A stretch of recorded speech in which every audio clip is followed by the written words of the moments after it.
The town woke to a strange silence the morning after Aidan disappeared. People noticed it instantly.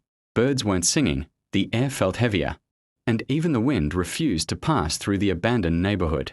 But no one dared to go near the broken house except Mia. Mia was Aidan's closest friend, and when he didn't return home that night, she knew something was wrong.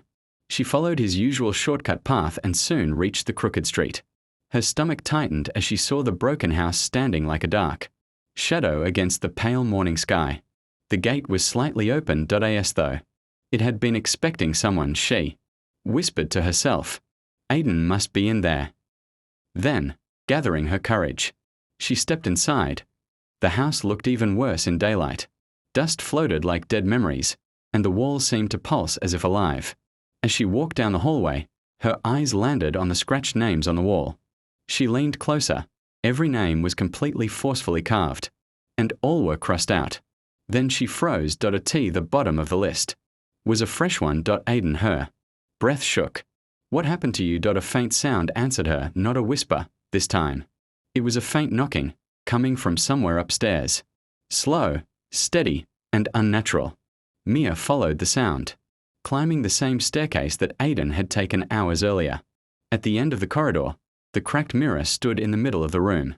The knocking stopped. Silence filled the air. Mia stepped closer, unable to stop herself. The mirror reflected her, but something was wrong. Her reflection seemed slightly delayed, as if it were watching her too closely, memorizing her movements. Then, the reflection smiled. Her real face did not. Mia stumbled back, horrified. The reflection lifted its hand slowly and pointed to the floor behind her. Heart pounding. She turned and saw a shoe. Aidan's shoe. Her eyes filled with tears. Aidan? Are you here? Please, answer me. The mirror answered instead. A voice, thin and breaking, whispered from inside the glass. Mia, don't look at it. Run. She recognized the voice. Aidan. Before she could respond, the reflection in the mirror twisted, its mouth stretching into a monstrous grin. Shadowy hands pushed against the glass, cracking it further. Trying to escape, Mia screamed and stumbled out of the room.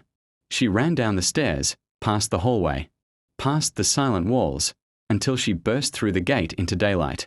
Behind her, the house grew still again. But inside the room, on the cracked surface of the mirror, a new name began carving itself slowly.